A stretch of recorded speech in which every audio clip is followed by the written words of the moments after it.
difference between the two, or is it essentially necessary to elaborate if it's hematuria or hemoglobinuria? You've stated that the urine is coffee colored, Yes, ma'am. or otherwise commonly cola colored. Yes, ma'am. What does that tell you essentially? Ma'am? Is it essentially necessary to elaborate if it's hematuria or Ma'am, in hemoglobinuria, it will be red in color, ma'am, bright red in color, and in hemoglobinuria? No, no, no. Are you stating us it otherwise? ma'am, Hematuria literally means blood in urine, which means you have RBCs in the urine. RBCs in the urine. Hemoglobinuria means the RBCs have lysed and you Pigments, have, yeah, pig- it means that it has been there for a while. And it essentially means that there is an element of glomerular inflammation and glomerular injury. The injured glomerular basement membrane, when it allows the RBCs to pass through, the RBCs, while passing through the injured glomerular basement membrane, they negotiate and they are deranged, they become dysmorphic. The dysmorphic RBCs cannot stay as such for a longer time. So they get lysed, and this lysed RBCs give a picture of high colored, cola colored or coffee colored urine. When the RBCs are passed as such, then you will have hematuria. yes, ma'am. Okay, so by stating that the child has coffee colored urine or cola colored urine, you mean to say that the child has suffered a glomerular insult, right? Shall I proceed, ma'am? Yeah.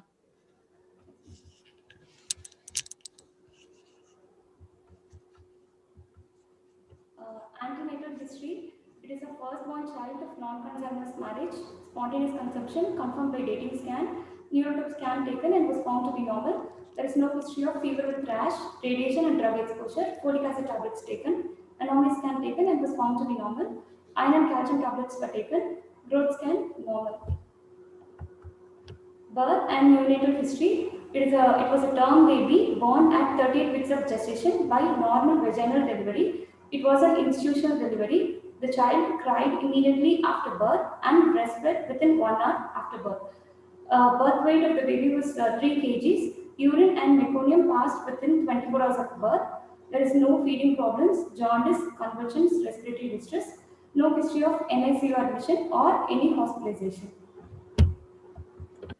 Developmental history, all the domains are achieved till date. Gross motor, the child can participate in sports activities. He can ride a bicycle. Fine motor, he has a good handwriting, does craft works, and he can write in 2 languages. Social, plays a ball game with others and involving group activities. Language, he can tell poems and creative stories, can speak 2 languages. Nutrition history, Uh, the actual intake of calories are 1344 kilocalorie per day and expected is 1500. Deficit is 156 kilocalories. Proteins intake is 43 grams and expected is 32 grams. There is no deficit. Immunization history. Immunized till date. BCG card present. Last vaccine taken at age of 5 years. DPT second booster was taken. There is no optional vaccines given. Excuse me, Dr. Monica. Yes, ma'am. Ma'am, can you stop her here? Yeah, yeah. Okay. Dr. Monica, can you go back to the antenatal history?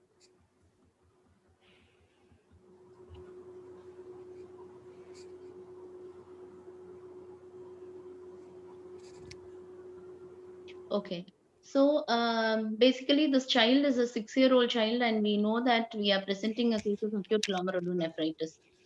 But the common mimic of acute glomerulonephritis is going to be nephrotic syndrome. We know for sure. So in that case, if this child is a relatively older child, so 6-year-old.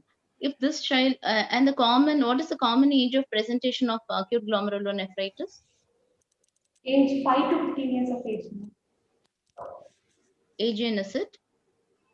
Ma'am, pardon ma'am, age ma'am? Yeah. 5 to Is 15 years of 5 age. to 15? Yes, ma'am. So what is the common age of presentation of nephrotic syndrome? 2 years ma'am, 2 to 3 years.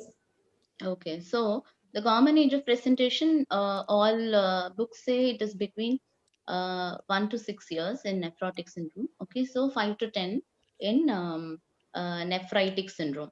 So if this child was a case of nephrotic syndrome and this child had been a 1 year or a 2-year-old child, you will have to essentially rule out infantile nephrotic syndrome, because nephrotic syndrome is the commonest mimic of acute nephritic syndrome.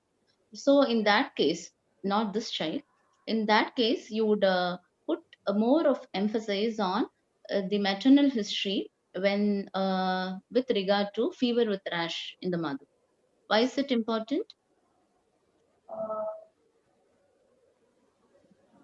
Torch infections, ma'am.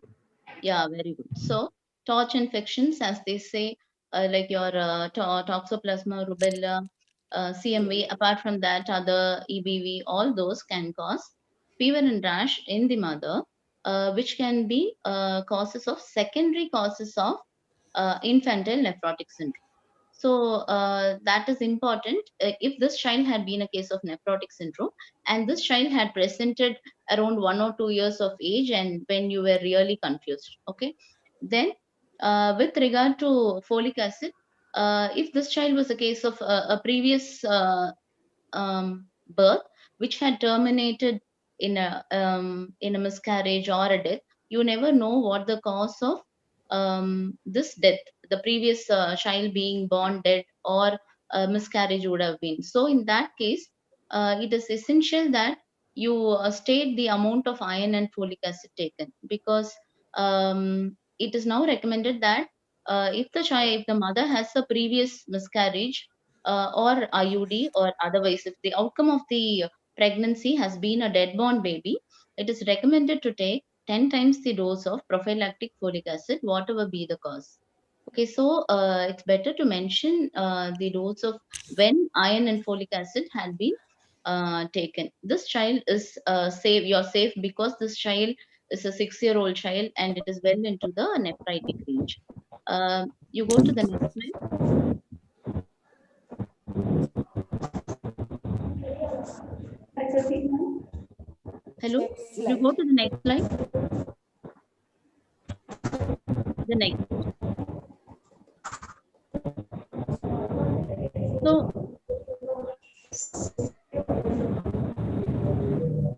Dr. Monica, Yes, ma'am. yeah, it is always better to state that the child was vaccinated according to the universal immunization program. Why is it important here? Uh, because if the child goes for nephrotic syndrome, in such cases, we have to give steroids. Before that, we have to give optional vaccines now. That is not the case here.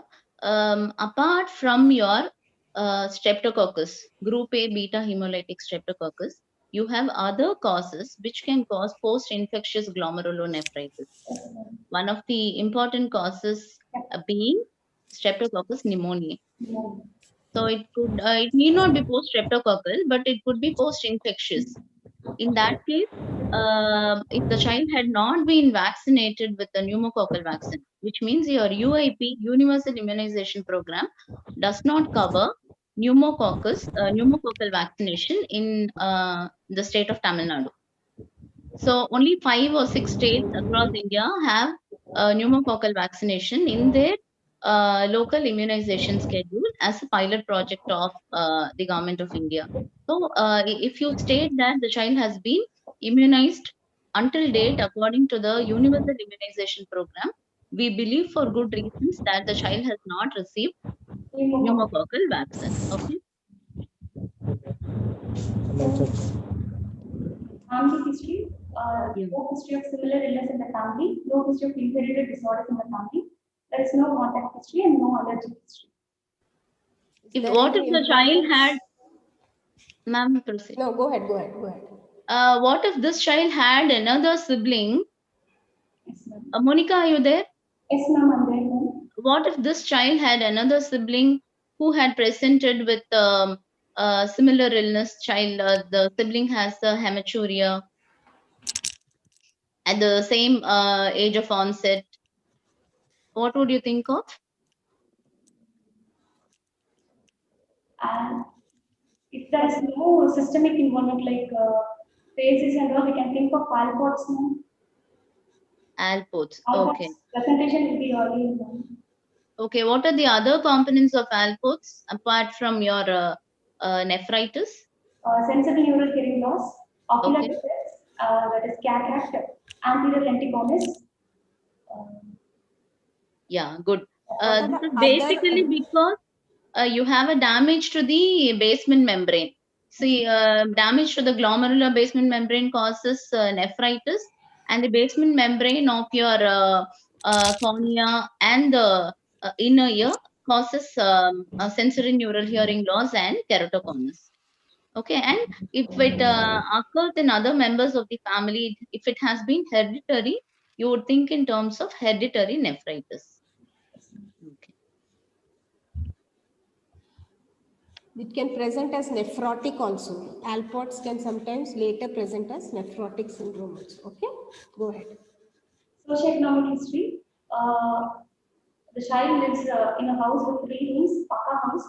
Separate bathrooms are present with toilet, with adequate sanitary measures and with clean water supply. Father's occupation, he graduate, he earns 20,000 per month. Mother's occupation, housewife. Um, he belongs to lower middle class 3 according to modified Copenhagen scale 2019. General examination, consent was obtained from the mother. The child is conscious and oriented to time, place, and person, moderately built and nourished, mild pallor present, periorbital puffiness present, mild pedal edema present up to the level of ankles in both the legs, no interest, cyanosis, clubbing, generalized lymphadenopathy. Excuse me, Dr. Monica. Yes, ma'am. Basically, in pediatric examination, you do not comment on the build of the child. Yes, ma'am.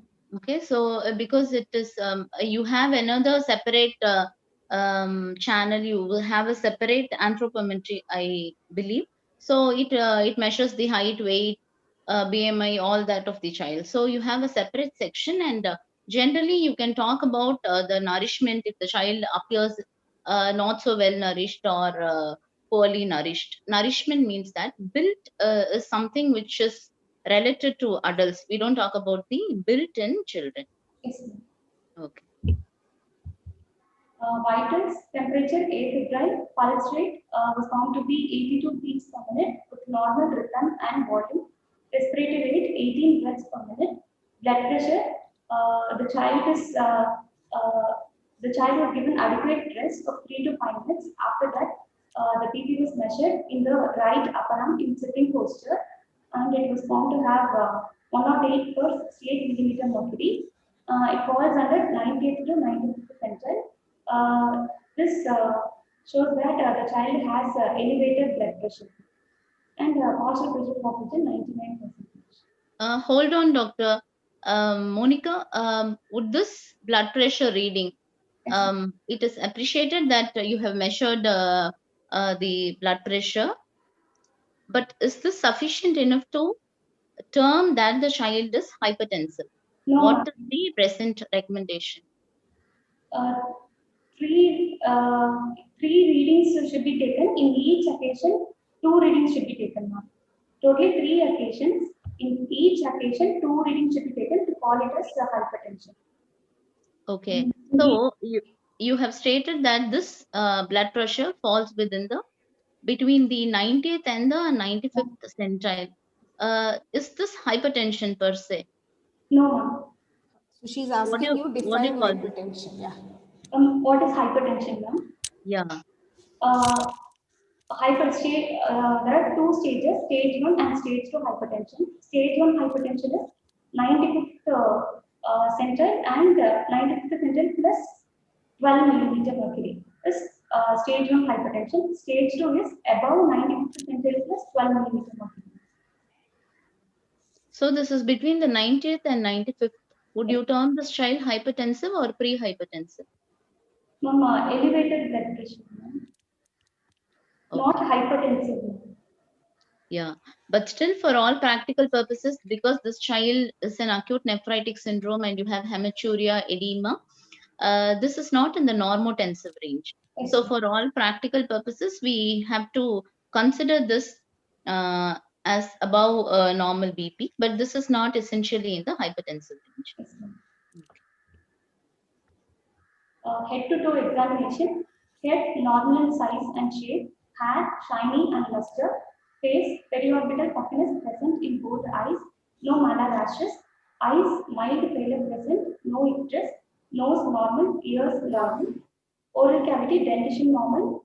Tonsils and throat normal. Excuse me, Dr. Monica, would you look for would you grade pallor in the eyes? You just say that the child is anemic or not. You look at the, where do you look for pallor in the eyes In and the icterus in the eyes? lower palpebral conjunctiva. Okay, for icterus. Upper bulbar conjunctiva.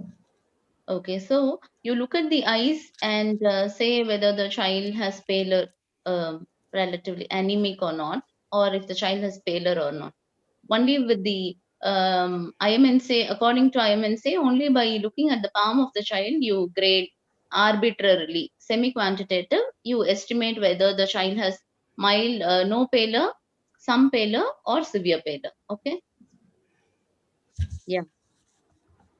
Umbilicus normal in position, abdomen normal, not distended, genitalia normal, no edema, spine normal, no deformities, extremities mild period edema present up to the level of ankles in both the legs, skin multiple pyodoma scars are seen in both the legs, joints normal, no swelling. Okay, if this child on general examination had some kind of a purpuric patches over the buttocks and the lower limbs, what would you first think of? Pardon? Hinox calling purpura. So how will that purpura be? How do you describe it? Palpable purpura.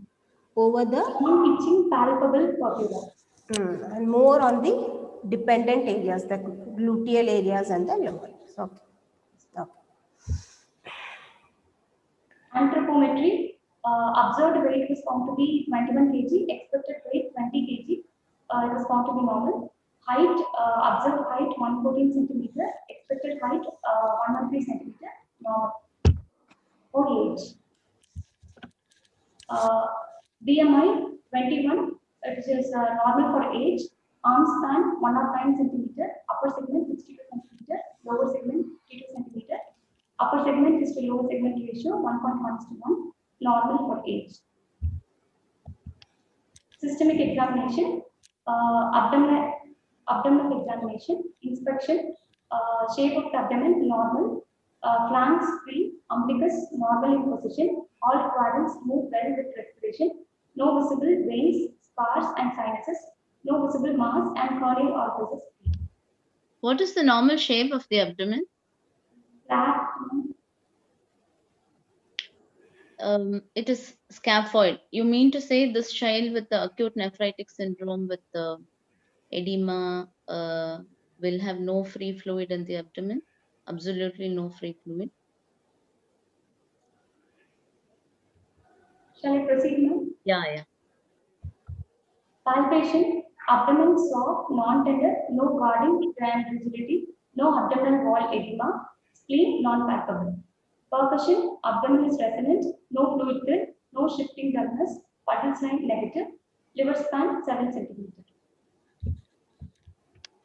Serious examination, S1 is to pure, no murmur, respiratory system examination, normal vesicular blood sounds here, no added sounds, CNS, no focal neurological deficit.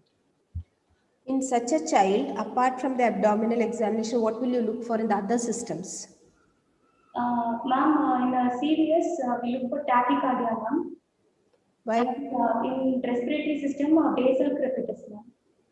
Why would you look for all these pulmonary things? edema, And serious, the child can go for left ventricular failure because of the complication. And PNS? in CNS, there will be cranial nerve palsy in case of if the child goes for hypertensive encephalopathy or hypertensive emergency. How common is that? Is that very common No, or no, something else? no, it's not much common.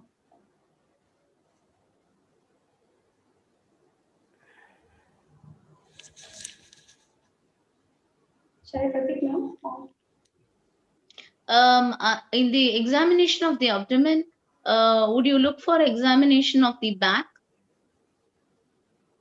You palpated the abdomen. It's not. Renals. So where do you palpate for? Would you look for the kidney in this case, or the spleen or the liver? And in this case, kidney.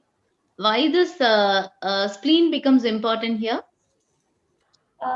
Because if it is due to post-infectious glomerular nephritis, example like hepatitis, that will be hepatosplenomegaly. Okay. So an enlarged liver, you think in terms of a hepatitis associated glomerulonephritis. Okay. Spleen? Spleen, other infectious causes, example malaria. Okay. Would you think of infective endocarditis associated nephritis? That is another cause. Okay, so spleen. Okay, you're happy with the spleen and liver. You do not want the kidneys. Where will you look for the kidneys in palpation? Where will you look for renal angle tenderness? At the back. You will have to palpate the kidneys. You will have to auscultate somewhere around the kidneys, right? Okay. For the ballotability, bimanual examination of the kidney.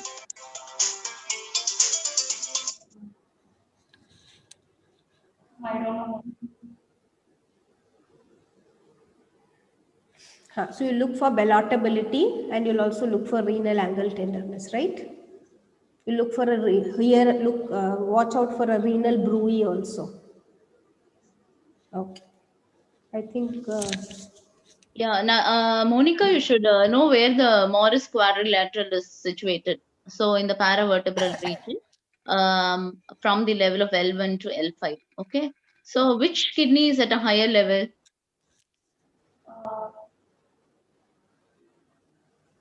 Right kidney one. Right is at a higher level, right? Are you right? I'm not sure. Okay. So that is the anatomical surface anatomy of the kidneys. Okay, there is the point, the area wherein you will have to look for the kidneys, because only then you will. It should be situated within the Morris quadrilateral from the level of L1 to L5, 2.5 and 7.5 centimeter from the mid vertebral line. Okay, so it should lie within that. So right is at a lower level than the left. Okay, so this should fit in within the Morris quadrilateral, and if it is away outside of these boundaries, you know it is apparently enlarged. And alongside, if you have tenderness, you know that there is some amount of inflammation in the kidney. So probably your glomerular inflammation, right? Summary, a 6 years old, developmentally normal, moderately nourished male child, immunized up to age, belongs to lower middle class according to Market scale, with past history of skin infection 3 weeks back, came with chief complaints of coffee colored urine and decreased urine output for 2 days, and periorbital puffiness since morning. On examination, he was found to have pyoderma scars in both the legs and mild bilateral pitting period edema up to ankle is probably diagnosed to have post-ectovocal glomerular nephritis. Okay. Clinically, how did you come to this conclusion of post-streptococcal glomerular nephritis? Ma'am, Tell me what prompted you to think of PSGN in the history. What prompted you to think of PSGN in the examination? there is evidence of pyoderma scars, ma'am. Okay, history, I said. From the history, 3 weeks back, there is a past history of a skin infection, followed by the child developed oliguria, a periorbital and cola-colored urine. And there is no history of respiratory tract infection, which rules out IgA nephropathy.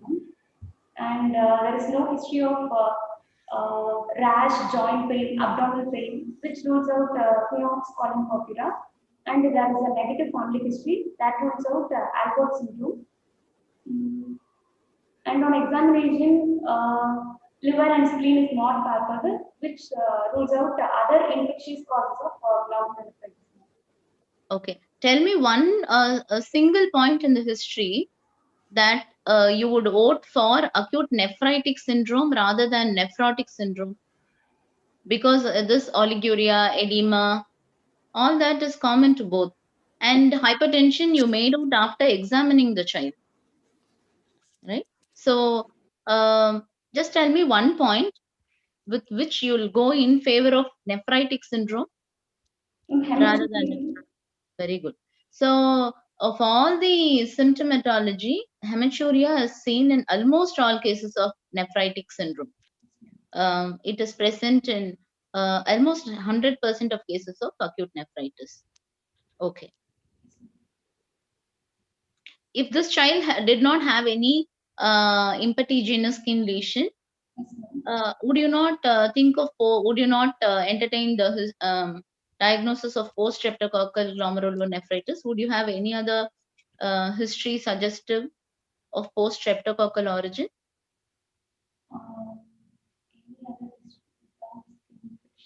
The question is if there was no pyoderma history, there was no pyodermic scar, will you still entertain history, diagnosis of post-streptococcal? That's what she's asking.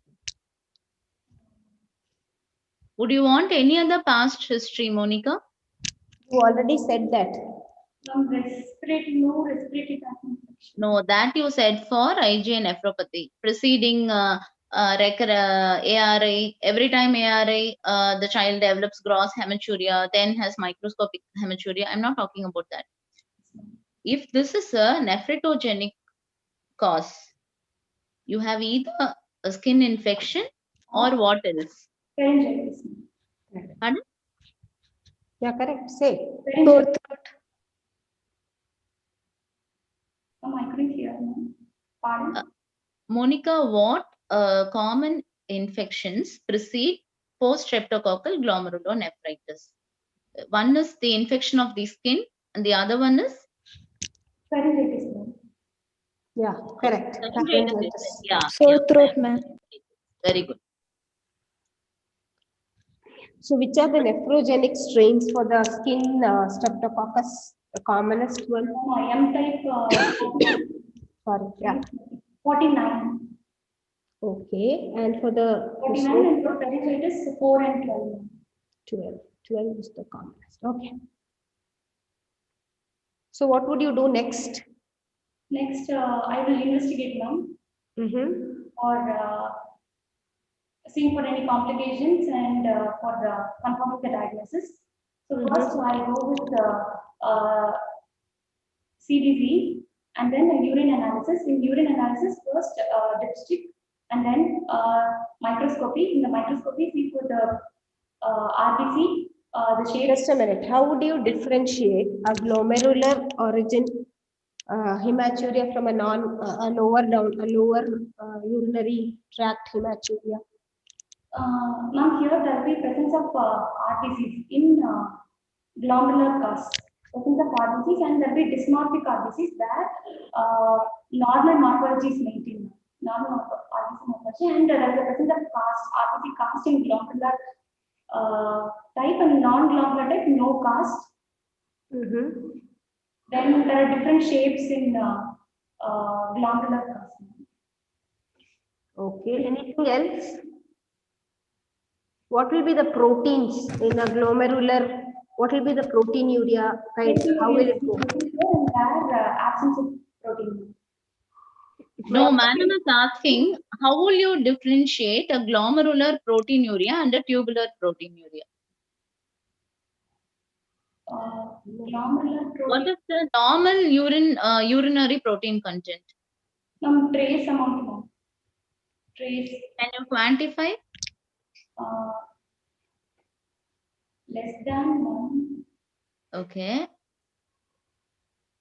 In So nephritic syndrome, it will be around 1 plus to 2 plus 1. Nephrotic is about 3 plus. selective proteinuria and non-selective. Have you heard of that? Yes, ma'am.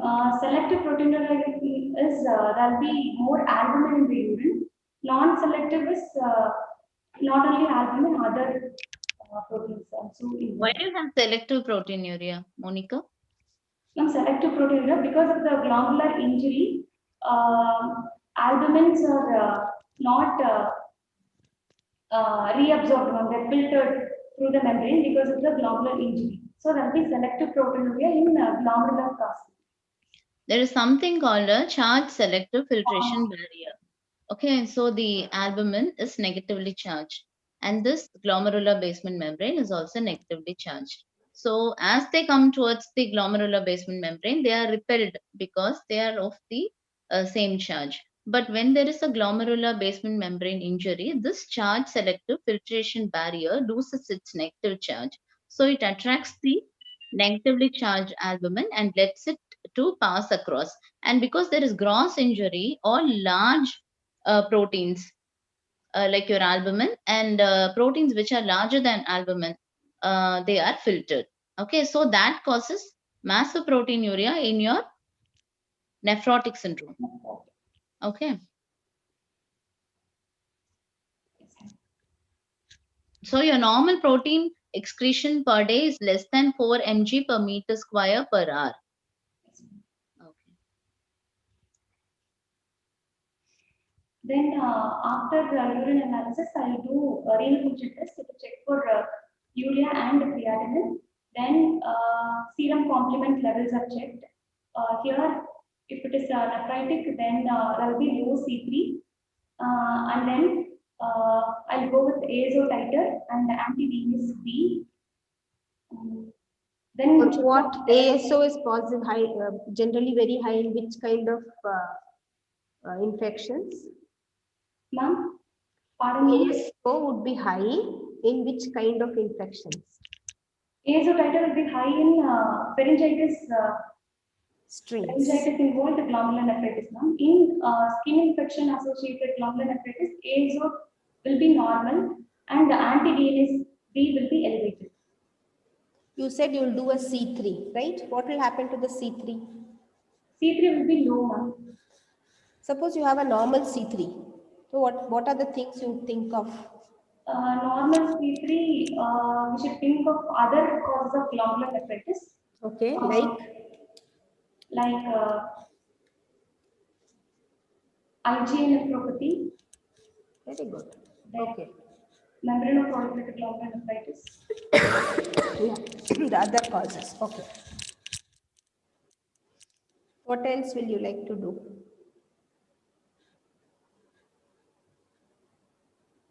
Any other investigations apart from these?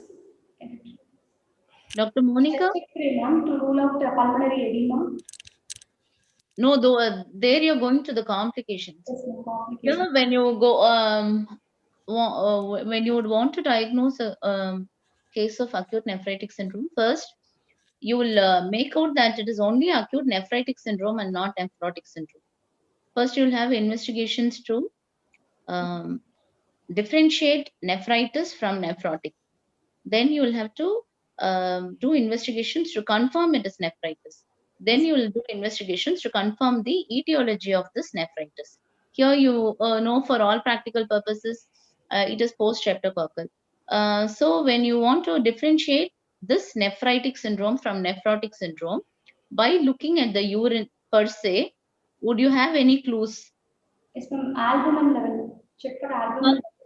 First, Yeah, you if it's in cholesterol in the blood. microscopy, can you make out any differences? Froth So urine first in you'll do nephrotic. a urine macroscopy. Hello? Just just looking at the urine also you can differentiate. That's what she ma'am is asking. Ma'am, color of the urine, ma'am. It Very is good. foamy. Foamy in case of nephrotic and here smoky or brown color. Okay, so first you'll ask the mother to collect a urine for a day, right? So that will tell you the volume of urine. You know that it is oliguric because when the volume collected is less than 1 ml per kg per hour. Okay, so you know the volume, it is oliguric. Then macroscopically, when it is appearing red or cola color, you know that there is inflammation of the glomeruli. So you know that there is a nephritis. Itis means inflammation. You know this is nephritic urine. So when you have flocules or beaten egg appearance of the urine, you know it contains more of proteins. So that could be a nephrotic urine. Okay. So you know the volume, you know the color, and by that grossly you can say whether it is ANS, acute nephritic syndrome, or nephrotic syndrome. Then you proceed with the urine microscopy. Okay. Microscopy, as you said, it could be RBC cast, WBCs, WBC cast, epithelial cast, all that is common with your Nephritis. nephritis. Because in nephrotic, basically, it is in children, the commonest is minimal change disease. You don't have any inflammation. So think about RBCs and RBC cast, WBCs. WBCs are a sign of inflammation.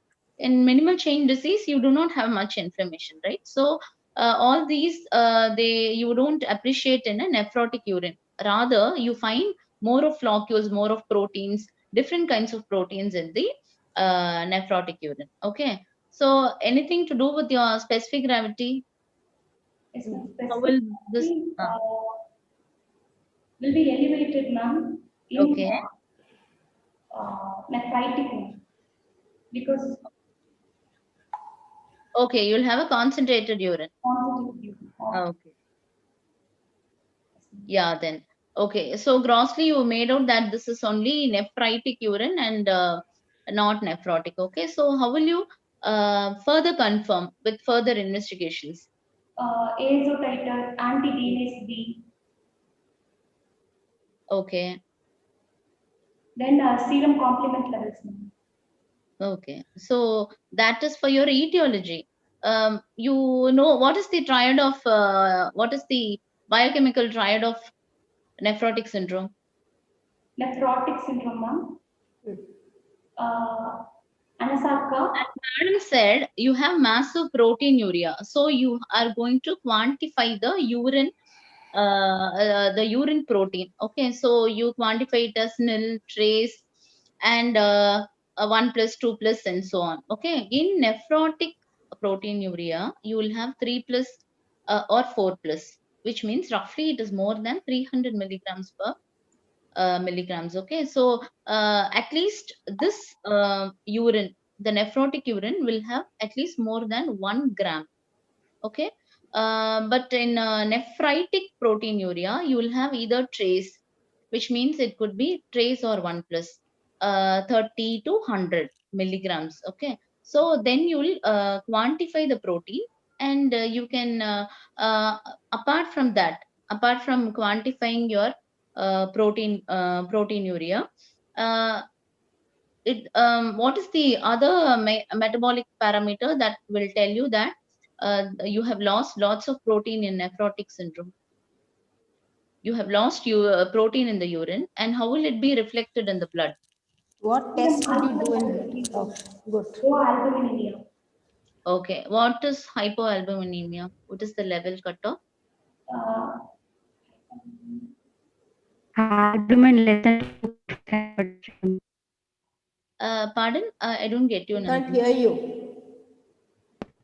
Albumin less than 2.5 gram per deciliter. 2.5. Yeah, very good. 2.5. Very So, good. so you have this metabolic triad of mastoproteinuria, hypoalbuminemia, and then hyper Cholesterolemia. Very good. So you will have to mandatorily do all this, because though you are sure that this is acute nephritic syndrome, there is even children with nephrotic syndrome, other than minimal change disease, which is 20% of nephrotic syndrome, they have nephrotic syndrome with significant glomerular lesions. That could be focal segmental or membranoproliferative, mesangial-proliferative, those present with significant involvement of the glomeruli. Okay, so you will have to essentially differentiate nephrotic from nephritis. Okay, so you will have to demonstrate that the protein level is not that much low in the blood. The protein urea is not that significant as in nephrotic syndrome, and the serum cholesterol level is essentially normal. Okay, ma'am, anything? No, no. Go ahead. Please go ahead. Monica? Yes, ma'am. Okay, so now you go to the etiology, the investigations pertaining to etiology. That is what you said, ASO titer and C3 levels. Well, as madam said, what if the C3 level is essentially normal? Why does the C3 level fall in AGN? Ma'am, here there is an immune complex reaction Okay, which activates the complement system. That very, immune complex plus complement protein, the complements, they go and deposited in the glomerular level, very subepithelial good, deposition, so very that good. is brought in C. Okay, so you have an antigen attacking the glomeruli, so the antibody is activated, and the antigen antibody complex activates the complement system. So C3 comes in, sits with the complex. So this forms the complex. So which means the complement is being utilized. Okay, so when there is hypocomplementemia, the etiology is invariably infectious. Okay, so if this complement levels are normal, you could think of other causes, other non-infectious causes of glomerulonephritis. Okay, so secondary causes like your, it could be even RPGN. It could be due to secondary causes like vasculitis, SLE, HSP, PAN, etc. Those cases, they do not activate the complement because there is no essentially this antigen antibody complex. Okay, so complement levels, if they are normal, they tell you that the prognosis could be not so good in this child. Okay. In Okay. all kinds of infections like infective endocarditis, shunt nephritis, also again your complements will be low. Okay, not only for PSG. Yeah. Yes, Monica, proceed. No, that's all. What are the investigations would you be doing, Monica? Other investigations, ma'am. Yes, Uh, Ultrasound abdomen, very good. Why? uh, 3, 4, 8, What 9. would you discover in ultrasound abdomen? Renal outline, their Okay. shape, and if there is any calculate present or not. Hmm. Okay. What will What be the else? So you can look for free fluid abdomen, and you can look for the size and the configuration of the kidneys. Here you will have renal edema because it is inflamed.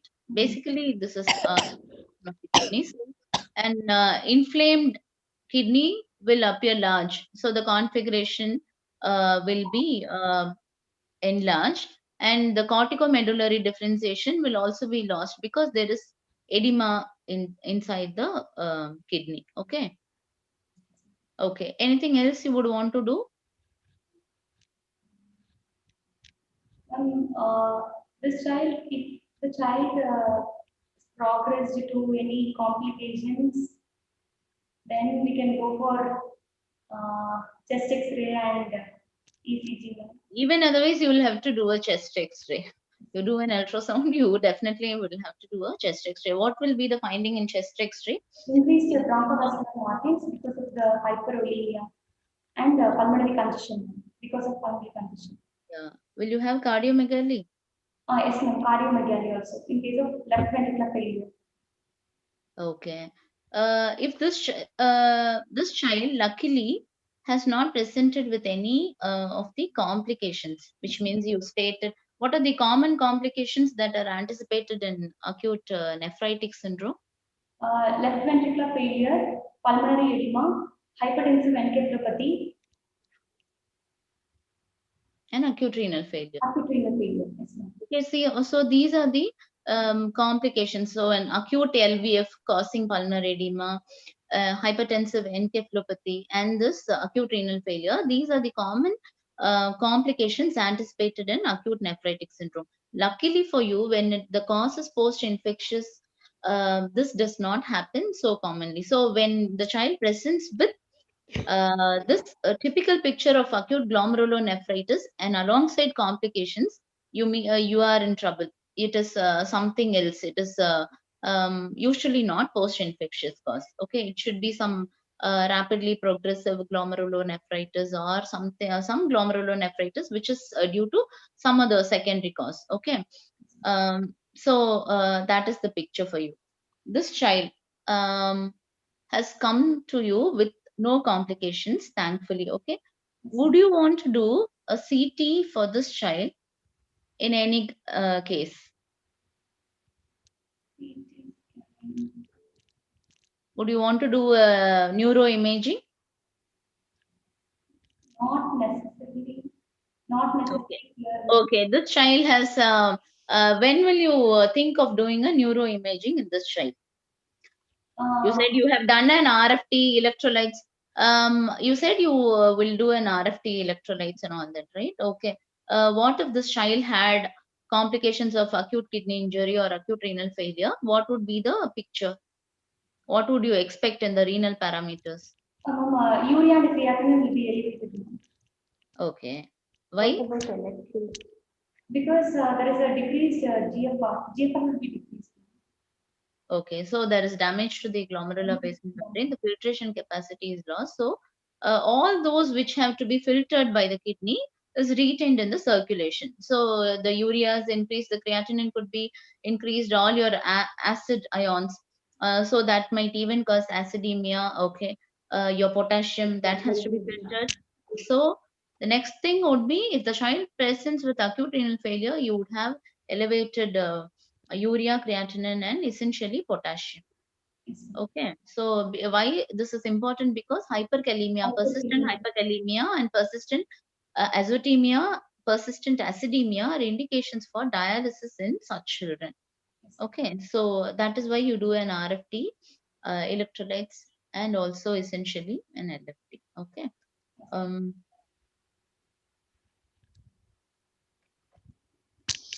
okay, how will you manage this child?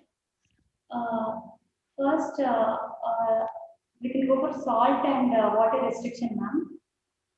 And Okay. then The diet, child has come to you acutely. The child has come to you with edema. The child is getting admitted. What would diuretics, ma'am. We have to give diuretics, furosemide. Since the child has only, would you advise bed rest for this child? ma'am, Would you advise bed rest for this child? bed rest. So, as I told you, this child has thankfully come with no complications. Like there is no acute LVF, there is no feature of pulmonary edema. The child has no tachycardia, tachypnea. The child has no history of orthopnea or PND. Okay, so the child is relatively stable. But if this child had presented to you with features of acute,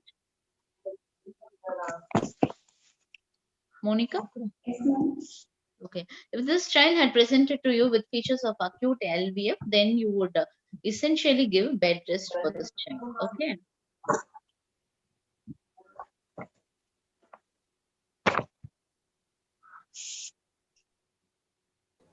Then salt Uh, and water restriction. how Then, much water would you restrict? How much water would you restrict? ma'am, How How much water would you allow for this child? how much water will you give for this child? Yeah. How do you calculate that? don't know. Ma'am, Urine output along with the insensible water loss. Okay, how much is the insensible water loss? What is insensible water loss? Respiration through sweat. The water Very good. is So water loss sweating by and perspiration respiration. and respiration. Okay. This is a 6-year-old child. Roughly how much will the insensible water loss be? So the insensible water loss is age dependent. So for the infants lose a lot of water. The scalp has a large surface area and they lose lot of water. So it is different for different age groups, and children above 5 years of age, the rough estimate is 15 to 20 ml per kg per day. Okay. So the standard is 400 ml per meter square. It will be difficult to convert the meter square to the kgs into meter square. So roughly it is around 15 to 20 ml per kg. Okay. This child, as you said, it weighed 20 kgs, right?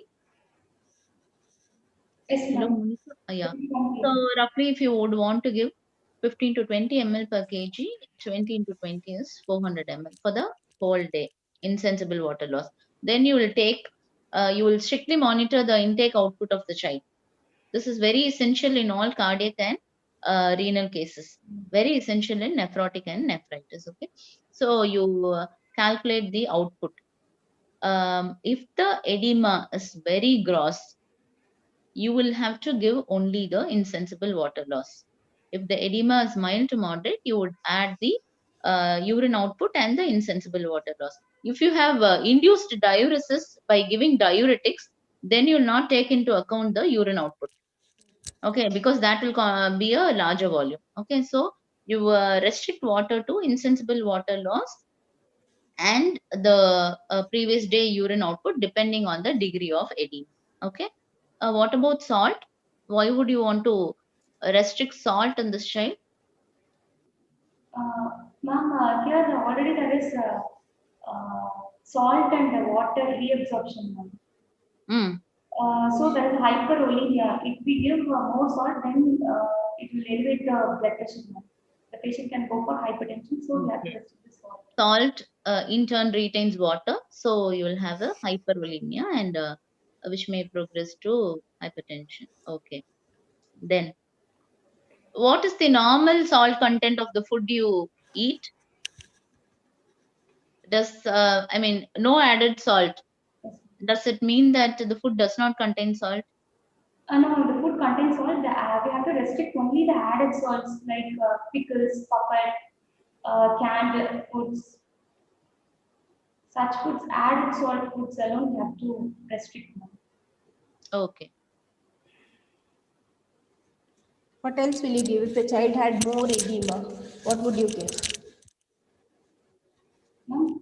If the Child, child's edema was a little more or his urine output was less, what would you give apart from the salt restriction and diuretics, no?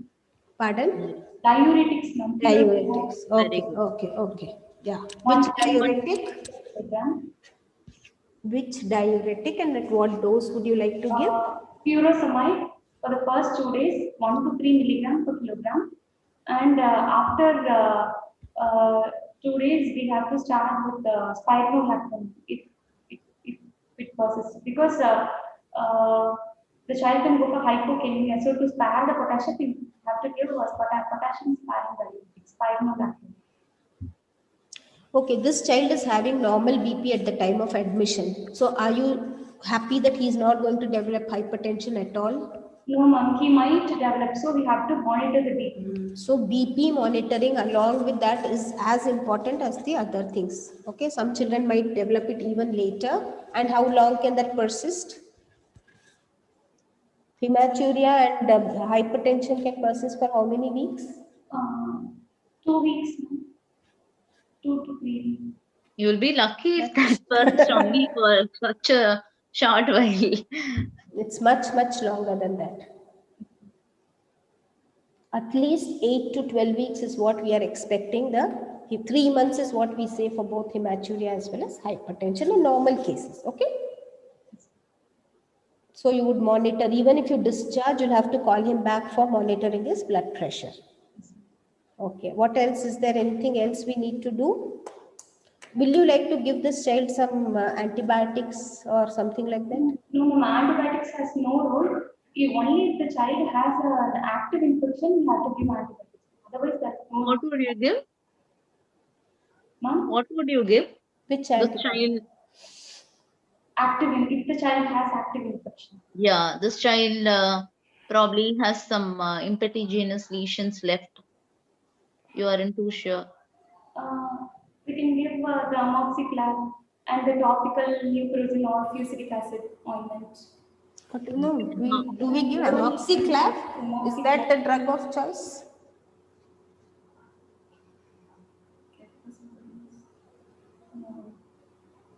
Which drug would you like to give?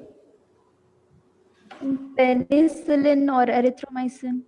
Yes, penicillins you can give, okay. It is not going to change the outcome of the nephritis, but definitely if the child has got persistent lesions and persistent infections, it would help for that to be controlled. Okay. Excuse me. Okay, so now you have, suppose you have a child with a, just forget this case, just trying to go away from post-streptococcal. If this child had a family history of some kind of, say, Alpots, you said about Alpots. What are the screening tests you like to do for Alpots?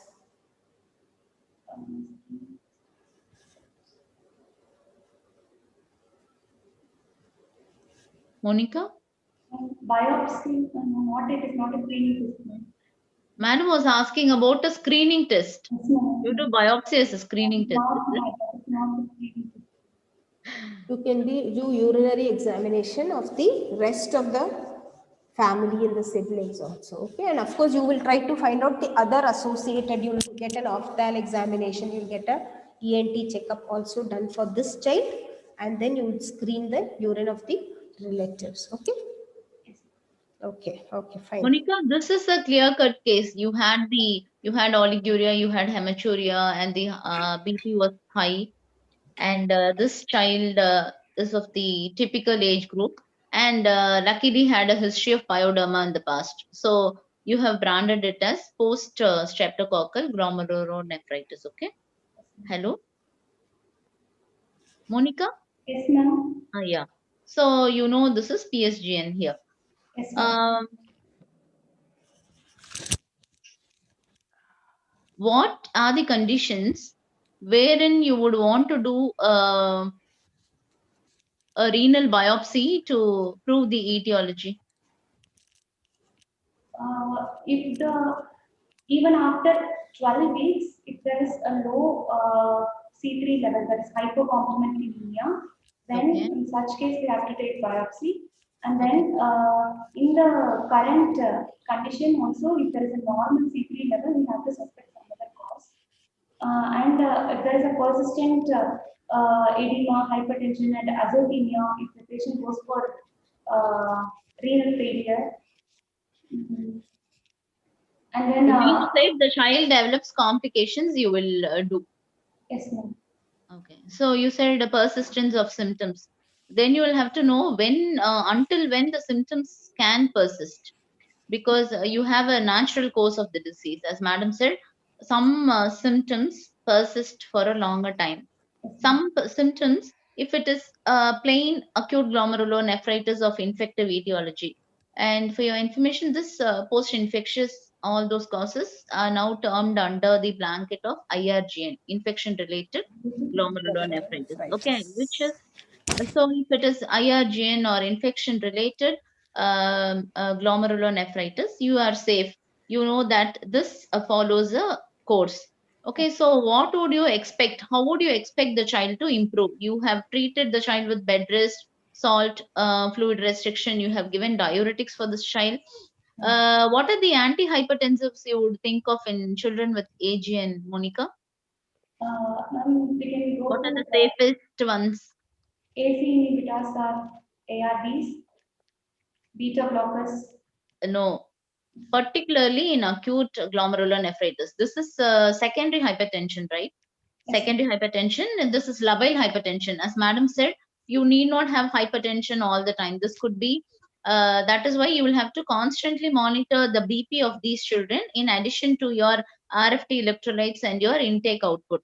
Because once the child can be hypertensive at one point of time, and at another point of time he could be normotensive. So that is why you keep monitoring the BP at least twice when the child is in the hospital. Okay, so this is labile hypertension.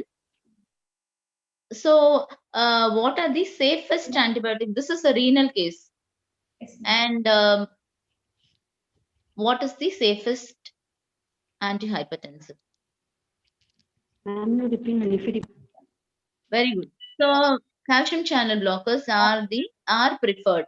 As you said, AC inhibitors, they come second, but there is a risk of hyperkalemia, aka in this child. Okay, so those AC inhibitors, they come second in the list. The safest would be nifedipine. It is given at a dose of 0.25 to 0.5 mg per kg per dose. Okay.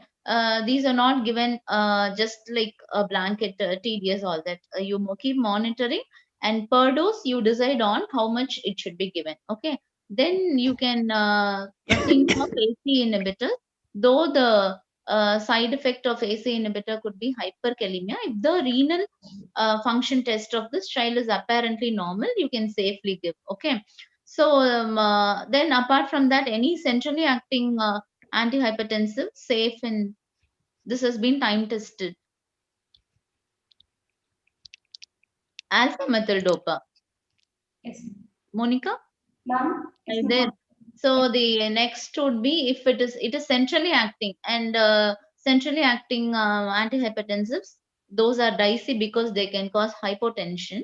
But still, if this BP is refractory to calcium channel blockers and AC inhibitors, you would think of centrally acting safe antihypertensives like alpha methyl-dopa. Okay. Yes, ma'am. Okay. So, what is the natural course of this disease? The mother is asking you, my child has a renal problem. Uh, what would be his future? How would you prognosticate? Based on what? Ma'am, based You on know this is PSGN, you'll tell the mother, Papa sariyayidum. This is an infection and he'll be okay. Or you will tell her that this child will go in for renal failure. the urine output and No, the acute phase is over. You are discharging this child, okay? Or you are in the plan to discharge this child. What are the symptoms you will expect to subside in this child prior to discharging? Look in follow up so that you can prognosticate and tell them about the outcome. urine output improves, edema and BP starts to fall. Very good. So the first thing that you would expect in this child is a fall in BP and subsidence of edema. Okay, so in 1 or max 2 weeks time, the BP and edema should come down. Okay, so these two are the prominent symptoms which should subside. Okay, which should become better when the child is in the hospital with hypertension and with edema. You cannot discharge the child home. So 1 to 2 weeks, these symptoms will come down. Okay, and your hematuria, if it was gross hematuria, you expect it to improve or at least become microscopic or less hematuric by at least 4 weeks. Okay, then the complement levels around 6 to 8 weeks they come back to normal, and proteinuria by 8 weeks to 12 weeks it comes back to normal. Okay, so this is the normal course. But microscopic hematuria can even persist up to 1 year. Ma'am, I blurted the answer. Yeah, but I think did you know that? Yes, ma'am. Yeah, okay, good. Safe. Okay, so it can microscopic hematuria can persist up to 1 year. Okay, so this is the natural course of a non-complicated acute glomerulonephritis due to infectious etiology. So if the BP and edema does not settle by 1 to 2 weeks, And if the macroscopic hematuria does not settle by 4 weeks, and the complement levels do not come back to normalcy by 6 to 8 weeks, and the proteinuria, it does not normalize by 8 to 12 weeks, you know you are in trouble. And these are the indications for biopsy. So you know the natural course, and if the disease does not follow the natural course, then you will go in for a biopsy to know the etiology and the pathology of the condition. Okay. So, what are the indications for dialysis in these children? If the child goes for acute renal failure, Okay. and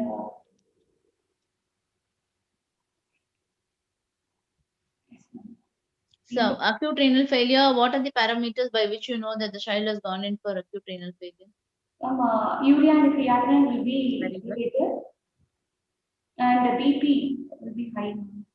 Hypertension, very much high. So, persistent hypertensive encephalopathy, the child's sensorium is not improving. Then the child has persistent uremia. That could be the cause of uremic encephalopathy. Or the child has persistent hyperkalemia, dyslipidemia, Hyperkalemia. causing cardiac disturbances. All those mandated dialysis if refractory hyperkalemia. Okay.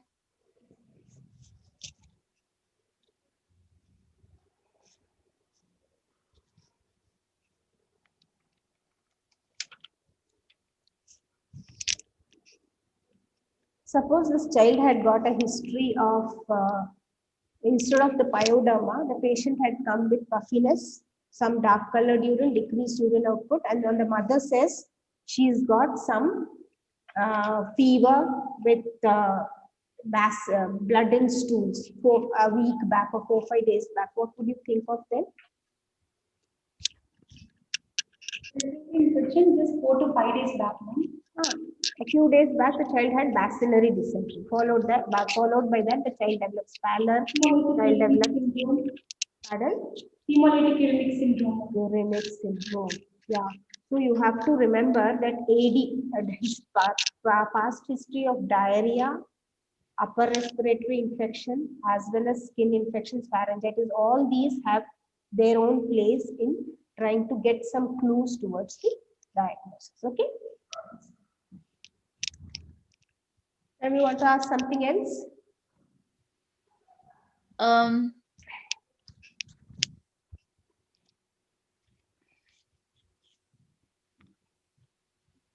think she's done a good job, ma'am. For an, I mean, undergraduate, she's kind of covered it well, and she's probably understood it well. Good, Nandini, congratulations. I Thank mean, sorry, you. Monica, and actually the other girls have also been doing a good job, Nandini and Sarah. Good. And you should all thank ma'am because she also took you very smoothly through the whole discussion, and you definitely came to learn a few more things, right? Both in examination as well as the discussion. So that's really fantastic. Good. Thank you, ma'am. That was really nice. Actually, the way you took the whole thing was really fantastic. Really nice. Well, thanks so much, ma'am. My pleasure. Thanks to you too. You just, I mean, gave so much of space to me. Obviously, because I being the Yeah. internal cannot ask them too many questions, but I think the girls also did a good job. Good. Yeah, ma'am, very true. They have understood the concept of it. That is where, I mean, for undergraduates, it is, I mean, I'm so impressed. Yeah, it is definitely, it's a good presentation by the Monica. student. Okay, so definitely a nice presentation. Okay, congrats, Doctor. I think presented very well, and internal as well as external. Now their the input is good. Okay, I appreciate Dr. Kala and as well as Dr. Kashani. So for past almost 1 hour 20 minutes, so excellent presentation as well as discussion also. I thank all the students from the Karpagam Medical College who has participated for this wonderful teaching program. And we will send a certificate to you and shortly to your email. Okay, kindly send your email address also. I will send a and certificate from the IAPTNSC. Okay. Thank you, sir. Thank you for the opportunity. Thank you, Thank you, Dr. Kala. Sudan. What's your feedback, Dr. Kala? I think we are frequently discussed with Dashani. I think I want your feedback. What about these classes? How is it really useful? And you want any change of thing or any feedback you want to tell?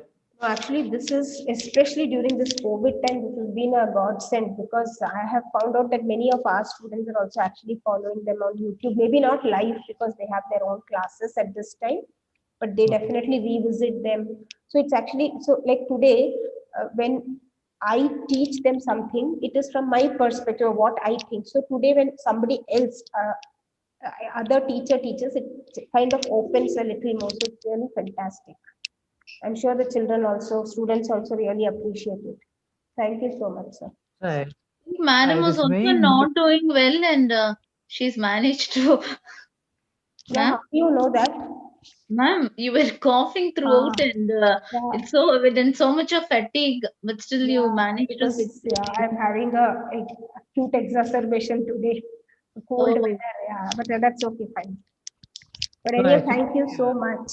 yeah, the thanks main again, aim ma'am. of presentation this kind of UG class is one thing is the various teachers all over Tamil Nadu know how they are taking classes and what's their frequent questions, what are their expectation from the students. I think it definitely will be useful for the students. That's the main motive to start this program.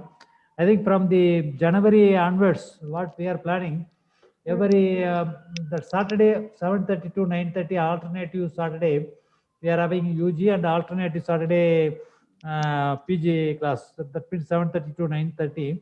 It will be in the all India platform. That's our Yeah, plan. yes, sir. And more than that, so we are going to give best three places. There's award in the Tamil Nadu State Conference. So that yeah, that's our main aim, and that means UG separate award and as well as postgraduate separate award, and we are going to form a 3 judges for the UG as well as postgraduates teaching program. So they will all are senior professors. So they will come to conclude and they will select the 3, and all the students who are going to present the cases in the IAPTNSC platform, they will get definitely the certificate. I think it's a Thank very you, That will sir. be essential. really Thank you. Yes, encouraging sir. for them. Yeah. Yeah. So we are going to start an award for the students. Okay, that's undergraduate as well as postgraduate coming pedicon. Okay, that's coming August. We are having Pondicherry. We are having a state conference. So that conference they will get an award. Okay, that's a thing, and we want to encourage and undergraduate and postgraduate students to participate. And we are going to have that means one Saturday, suppose this Saturday we are having UG, means next Saturday we'll have PG, like that. So monthly 2 UG and 2 PG program, that will be 7:30 to 9:30. Okay, sir. Okay, that's our Yeah, plan. that And will help people to attend also, because Now they after have. not many will be even knowing. but this is all India platform. That means they are all the level. They all other medical college also they watch your program also. That's our motive. And Yes. so that I want from New Year onwards, we are going to change this plan. Okay. Thank you, Yes, Thank sir. yes, yes. I'd like Thank to you so thank much, you sir. also for giving not only giving the opportunity but for being so prompt with your messages and everything. Thank you okay. so Thank much. you. Thank you. No, Very thank you for the opportunity, sir. Thank you. Thank you, Dashani. It's always a very endo personality in our team, Dashani. nice, nice. So, Okay. Dr. Dakshani, bye. Thank you, sir. Thank you so much, ma'am. Thank you. Bye. Bye. Yeah, bye, bye, bye. Thank you, sir. Thank you, ma'am. Thank you, Thank you, sir. Monica. Good Thank you. job. Thank you, ma'am. Yeah. Thank you, Thank you, Nandini. Thank you, ma'am. Sara. All the best. Bye. Bye, ma'am. Thank you. Bye, ma'am.